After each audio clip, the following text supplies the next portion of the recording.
Révélation. Y a-t-il d'autres univers? D'autres univers parallèles au nôtre?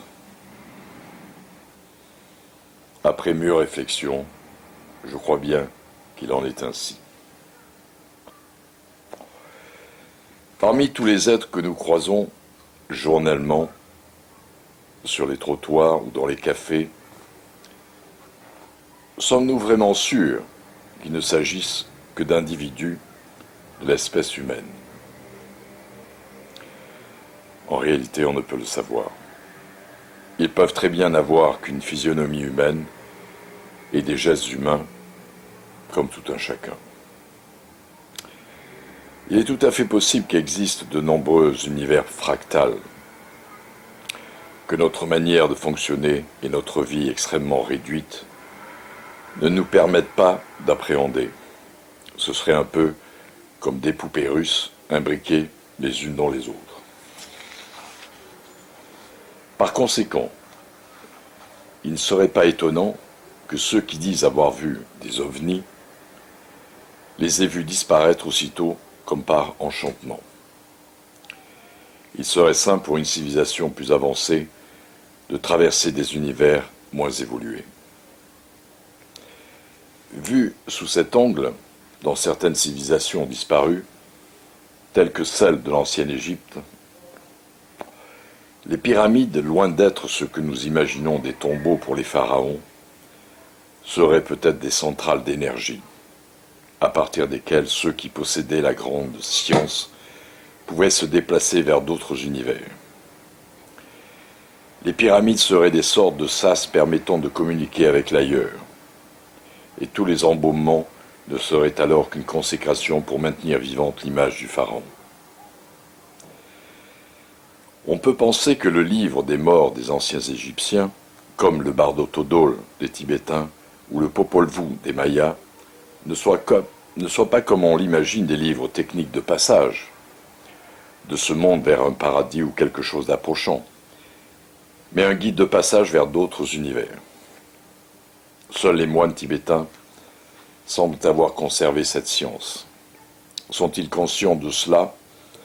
Peut-être préfèrent-ils ne pas en parler. Pour eux, il est certain que leur science n'est pas d'ordre humain, bien qu'en apparence, ils se rattachent au bouddhisme. Il se pourrait que la science tibétaine soit un reste d'un ancien savoir transmis par des êtres venus d'autres univers plus évolués. Ce qui signifierait que la sagesse n'est pas la fin des fins. Toutefois, pour parvenir à cette compréhension, il faut bien un brin de sagesse. Sinon, il ne s'agirait que d'élucubrations incongrues. Mais une fois encore, nous pouvons constater que dans les rituels religieux, il est fait appel à des divinités représentées de façon anthropomorphique ou de façon symbolique.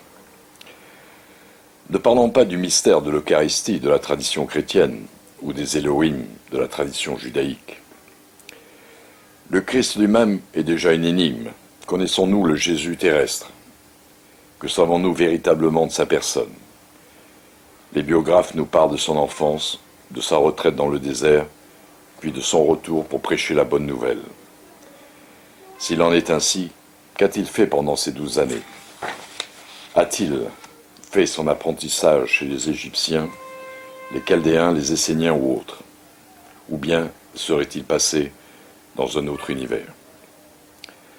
Peut-être s'agit-il d'un être venu d'ailleurs qui, après avoir rempli son rôle dans l'histoire de l'humanité, aurait réintégré son univers initial. Il est fort possible que la grande énigme de la résurrection soit contenue dans ce concept, énigme qui, jusqu'à ce jour, aurait été maintenue sous le boisseau.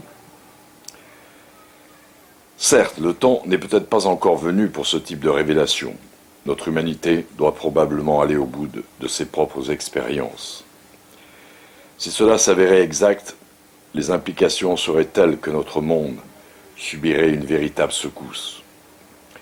Une implosion dans tous les domaines sur lesquels reposent les fondements de notre humanité. C'est sans doute pour éviter un tel choc qu'il ne nous est pas possible d'entrevoir cette révélation.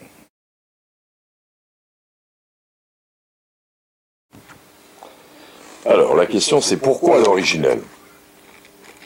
L'originel est une maison d'édition qui a été élaborée il y a à peu près 35 ans maintenant. Auparavant, je n'avais jamais été dans l'édition, ni dans le domaine de presse, ou etc. Donc je n'y entendais rien. Mais malgré ma non-expérience, à un moment donné, j'ai décidé de faire de l'édition, et donc une revue également qui s'appelait L'Originel, qui a été diffusée en kiosque, dans tous les kiosques, etc. Et pourquoi l'originel? Parce que ce qui m'intéressait, c'était la notion, qu'y a-t-il à l'origine des choses? Quelle est l'origine de ce monde? Y a-t-il une origine? Et ça, c'est suivant la tradition une et universelle, qui remonte tout au départ. C'est-à-dire, par exemple, si moi j'ai un enfant, alors l'enfant est après moi. Moi, je suis avant l'enfant. Donc, de cette manière, nous remontons à l'origine de l'humain. D'accord? Toujours, nous disons, un enfant, c'est après moi. N'est-ce pas? Habituellement, les gens disent comme ça. Il est après moi. Et donc, ça veut bien dire que moi, je suis avant lui. Il est derrière. Je suis avant. Donc je suis à l'avant, vous comprenez? Et c'est le contraire de ce qu'on pense en général. Donc moi je suis après mes parents, etc. etc. Et donc l'idée de l'originel, c'est de remonter à l'origine de ce que nous sommes.